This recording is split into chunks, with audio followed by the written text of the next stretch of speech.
और अब बात संजय सिंह से जुड़ी कर लेते हैं, क्योंकि आरोपी और आम आदमी पार्टी के नेता संजय सिंह को कोर्ट से राहत तो मिल गई है। पूरे 6 महीने के बाद आज वो जेल से बाहर भी आ सकते हैं। दरअसल 4 अक्टूबर को ईडी ने उन्हें गिरफ्तार किया था, जिसके बाद संजय सिंह तिहाड़ में बंद थे। लेकिन आज जब वो रिहा हो सकते हैं, इसमें भी एक पेच है जो कि फंसा हुआ है। अब वो क्या पेच है और कैसे संजय सिंह इसका रास्ता निकालेंगे, इस रिपोर्ट के जरिए देखिए।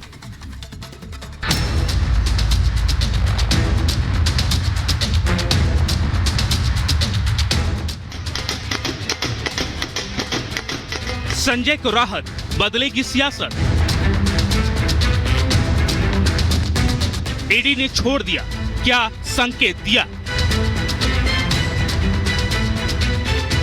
तिहाड़ से तैयारी, बदलाव की बारी। पूरे 183 दिन बाद आम आदमी पार्टी के सीनियर नेता और पार्टी के शेर कहे जाने वाले संजय सिंह आज जेल से बाहर आ सकते हैं। मंगलवार को कोर्ट के आदेश के बाद संजय सिंह को जमानत मिली और अब 6 महीने बाद उन्हें जेल से रिहाई मिलने वाली है। कोर्ट के आदेश के बाद आज उन्हें रिहा किया जा सकता है। सुप्रीम कोर्ट से जैसे ही संजय सिंह को जमानत मिली, आम आदमी पार्टी के जैसे जान में जान आ गई। उम्मीदों के आसमान पर आम आदमी पार्टी की तमन्नाएं तैरने लगी। सुप्रीम कोर्ट के सामने ईडी के वकील से कोई दलील बन पड़ी तो आम आदमी पार्टी को लगने लगा कि उनके सभी नेता बेकसूर है। संजय सिंह की पत्नी अनिता सिंह ने साफ कहा कि पार्टी तभी जश्न मनाएगी जब 3 और भाई बाहर आएंगे। भाई जो है के अंदर जब तक वो नहीं आ जाते तो कोई स्वागत नहीं होगा, और ये हम चाहते हैं कि जब वो तीनों भाई आ जाएंगे तो हम लोग स्वागत बड़े धूमधाम से करेंगे। कैसे देखती है, धन्यवाद किसको करेंगी? ये धन्यवाद न्यायपालिका का है। सबसे बड़ी अदालत है जो संजय सिंह जी को आज बेल दे रही है। मुझे लगता है कि आज पूरे देश की लोकतंत्र के लिए बहुत बड़ा दिन है, बहुत खुशी का दिन है, बहुत उम्मीद का दिन है कि शायद कुछ लोग अब जेल से बाहर निकल के इस देश के लोकतंत्र को बचा लें। सुप्रीम अदालत ने संजय सिंह को जमानत देने के बाद जमानत की शर्तें ट्रायल कोर्ट को तय करने को कहा है। साथ ही ईडी से पूछा था, मनी लॉन्ड्रिंग की पुष्टि नहीं हुई है, मनी ट्रेल का भी पता नहीं चला है। इसके बावजूद संजय सिंह 6 महीने से जेल में बंद है। आखिर संजय सिंह को अब भी जेल में रखने की जरूरत क्यों है? सुनवाई के दौरान ईडी ने संजय सिंह की जमानत का विरोध नहीं किया। संजय सिंह को सुप्रीम कोर्ट से मिली जमानत पर लिखित आदेश भी सामने आया है। कोर्ट ने साफ कहा है कि संजय सिंह राजनीतिक गतिविधियों में हिस्सा ले सकेंगे।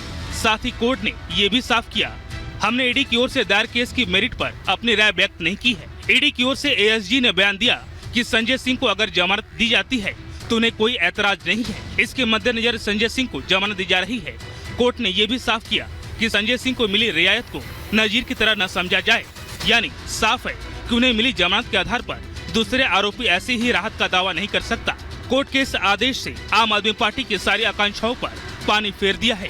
उधर दूसरी तरफ संजय सिंह की जमानत की शर्तों के लिए उनके वकील आज राउज एवेन्यू कोर्ट में आवेदन दाखिल करेंगे, जिसके बाद उन्हें जेल से रिहाई मिलेगी। जी, एक तरफ जहां सुप्रीम कोर्ट में संजय सिंह को लेकर सुनवाई चल रही थी, तो वहीं दूसरी तरफ दिल्ली के वसंत कुंज में ही संजय सिंह ILBS अस्पताल में भर्ती है। आपको मैं ये अस्पताल की तस्वीरें दिखा रहा हूं। बताया जा रहा है कि लीवर में परेशानी के चलते संजय सिंह को सुबह ही वसंत कुंज के ILBS अस्पताल लाया गया है, जहां पर डॉक्टर्स की निगरानी में संजय सिंह है। ये भी जानकारी मिल रही है अस्पताल से कि संजय सिंह के कुछ टेस्ट कंडक्ट कराए गए हैं, उनको एक सेपरेट वार्ड में रखा गया है। संजय सिंह के साथ जेल अथॉरिटी के लोग मौजूद हैं। साथ ही ये भी जानकारी मिल रही है, परिवार का कहना है कि संजय सिंह के साथ उनकी पत्नी और उनका बेटा भी इसी अस्पताल में मौजूद है। संजय सिंह को देश की सर्वोच्च अदालत से जमानत तो मिल गई है, लेकिन उनकी रिहाई को लेकर पेच फंसा हुआ है। वो इसलिए क्योंकि उनका दिल्ली के ILBS अस्पताल में इलाज चल रहा है। तो ऐसे में रिहाई कैसे होगी? तो ऐसे में तिहाड़ जेल प्रशासन के सामने 2 विकल्प हैं।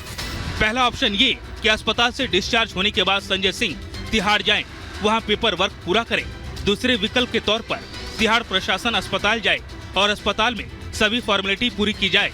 सुप्रीम कोर्ट से जमानत का ऑर्डर पहले राउज एवेन्यू कोर्ट जाएगा, वहां से बेल की कंडीशन तय होगी, जिसके बाद जमानत का बेल बॉन्ड भरने के बाद कोर्ट से रिलीज ऑर्डर तिहाड़ जेल भेजा जाएगा। यह ऑर्डर स्पेशल मैसेंजर के जरिए तिहाड़ एडमिनिस्ट्रेशन के पास भेजा जाता है। सूत्रों के मुताबिक नियम के अनुसार जेल एडमिनिस्ट्रेशन रिलीज ऑर्डर मिलने के बाद संजय सिंह के दस्तखत करवाने के लिए रजिस्टर और दूसरे कागज लेकर अस्पताल जा सकता है और उन्हें वहीं अस्पताल से रिहा किया जा सकता है। और ये सभी फॉर्मेलिटीज असिस्टेंट सुपरिटेंडेंट रैंक का अधिकारी जाकर करवाता है। हालांकि ये दोनों ही विकल्प तिहाड़ प्रशासन के सामने है। देखना होगा कि तिहाड़ प्रशासन इसमें कौन सा विकल्प चूज करता है, लेकिन आम आदमी पार्टी इसको एक बड़े राहत के तौर पर देख रही है, क्योंकि संजय सिंह पर मनी लॉन्ड्रिंग के चलते ईडी ने 6 महीने पहले संजय सिंह को गिरफ्तार किया। एलिगेशन ये थे कि दिनेश अरोड़ा ने ये आरोप लगाए थे, दिनेश अरोड़ा ने बाकायदा सरकारी गवाह बनते हुए स्टेटमेंट दिए कि संजय सिंह के घर पर 2 अलग अलग किस्तों में 2 करोड़ रुपए पहुंचाया गया। ये पैसा ड्राइवर के जरिए पहुंचाया गया और संजय सिंह के घर पर 2 किस्तों में 2 करोड़ रुपए रिसीव भी किए गए। साथ ही दिनेश अरोड़ा ने यह भी बताया कि संजय सिंह ने कई शराब कारोबारियों को एक पार्टी के जरिए बुलाया और मनीष सिसोदिया की दिनेश अरोड़ा के से मुलाकात जो है वो भी कराई और इस मुलाकात के दौरान 32 लाख रुपए का चेक देने की भी बात मनीष सिसोदिया को की गई थी। ये वो आरोप हैं कि संजय सिंह पर लगाए गए थे, जिसकी जांच ईडी कर रही थी और उन्हें गिरफ्तार कर हिरासत में लिया, जिसके बाद वो 6 महीने जेल में बंद थे, लेकिन सुप्रीम कोर्ट से राहत मिलने के बाद वो बाहर आ रहे हैं। Bureau report, Republic Bharat.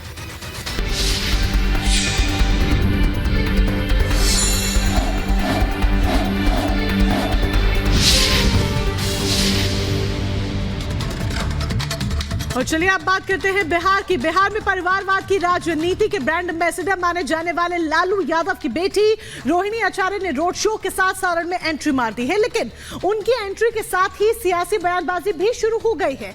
BJP दरअसल आरोपों की एक बड़ी फहरिस्त लेकर रोहिणी को घेरने की तैयारी में जुट गई है। रिपोर्ट देखिए।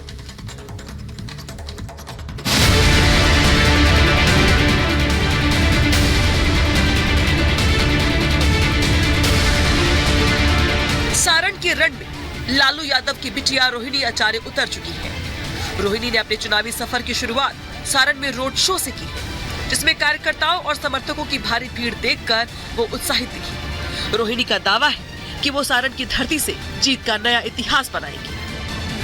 लालू जी की विरासत पूरी बिहार की जनता है। मुझे पूरा विश्वास है कि बिहार की जनता लालू जी की विरासत को आगे सदियों तक बढ़ाते रहे। मेरे लिए मेरी जनता लड़ाई कर रही है। क्या लगता है रूडी जी ने क्या ऐसा काम नहीं किया है जो आप आगे चल के यहाँ के क्षेत्र इतना गिना रही है ना, जो योजना मेरे पापा ने दिलवाया था वही योजना है। उसके बाद राजीव प्रताप रूडी अंकल ने क्या नया योजना निकाला है।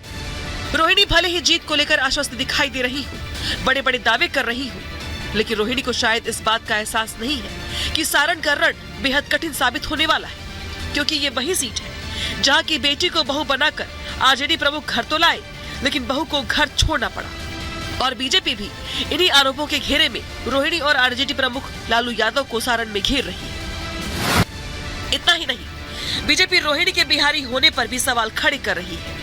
बीजेपी का आरोप है कि परिवारवाद की बैसाखी के सहारे सत्ता के गलियारे में घुसने की मंशा लिए रोहिणी भले ही सारण आ गई हो, लेकिन सच यही है कि वो बहू बनकर सिंगापुर जा चुकी है। ऐसे में अब बिहार की जनता को ये तय करना है कि वो सही में बिहारी है या नहीं। आप सिंगापुर से यहाँ रहने आ गई हैं, वापस यहाँ पर रहेंगी?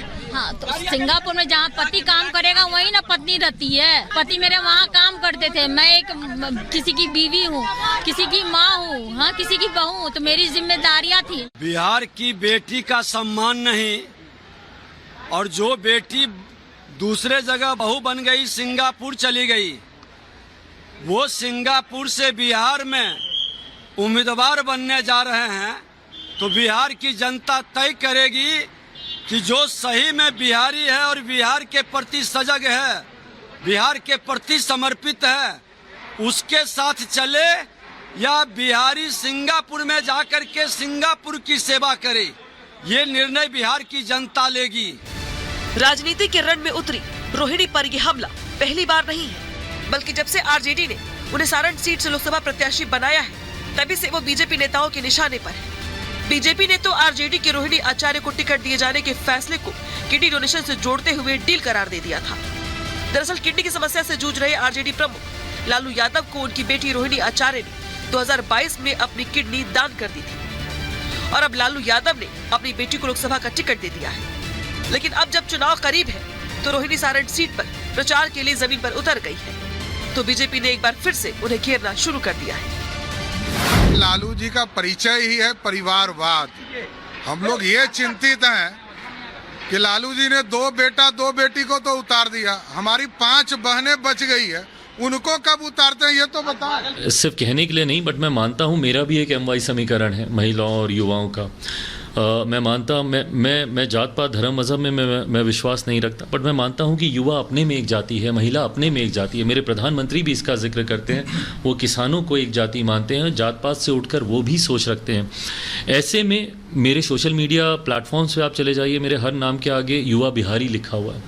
तो जब मैं युवा बिहारियों की बात करता हूँ और मैं उनको मैं प्रतिनिधित्व ही नहीं दूँ, उनको मैं मौका ही नहीं दूँ, तो कहीं ना कहीं मैं उनके साथ मैं गलत करूँगा।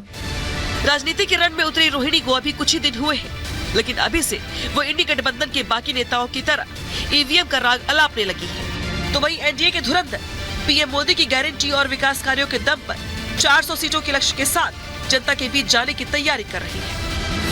जनता ना डिसाइड करेगी, हम और वो लोग थोड़ी डिसाइड करने वाले। तो ऐसा बात करेगी जैसे पूरा ईवीएम अभी से हैक कर लिए हैं कि 400 पार हो जाएगा। तो जनता जनार्दन ना जिताएगी या हराएगी। पहले भी उनके परिवार के कई सदस्यों ने रूडी जी को हराने का प्रयास किया था। मुझे लगता है प्रधानमंत्री जी के नेतृत्व में जिस तरीके से एनडीए गठबंधन मजबूती से आगे बढ़ रहा है, जहां एक तरफ हम लोग नामांकन और तमाम तरीके की चुनावी प्रचार हम लोग शुरू कर चुके हैं, 4 तारीख को प्रधानमंत्री औपचारिक तौर पर चुनाव प्रचार की शुरुआत कर देंगे, तो वहीं महागठबंधन के भीतर सीटों को लेकर, प्रत्याशियों को लेकर तमाम विवाद अभी भी बरकरार हैं। 2024 के लोकसभा चुनाव की बिसात बिछ चुकी है। हर दल अपने फॉर्मूले के सहारे जीत का समीकरण बिठाने में लगे हुए हैं और इस खेल में जीत उसे ही मिलनी है जो राजनीतिक धर्म का पालन करते हुए अपने सहयोगियों का भी ख्याल रखेगा। जाहिर तौर पर जिसमें आरजेडी जैसे सहयोगियों के चलते इंडी गठबंधन फिलहाल पिछड़ता हुआ दिखाई दे रहा है। Bureau report, Republic Bharat.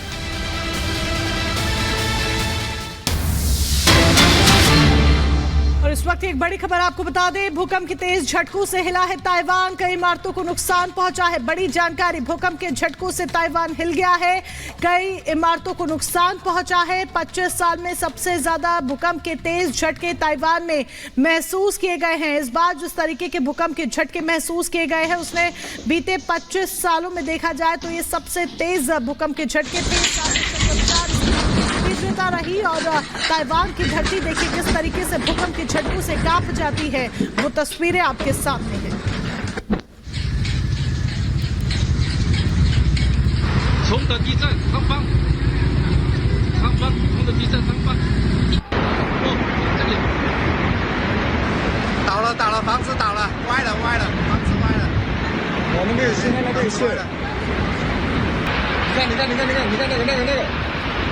你看那个后面那个，补给。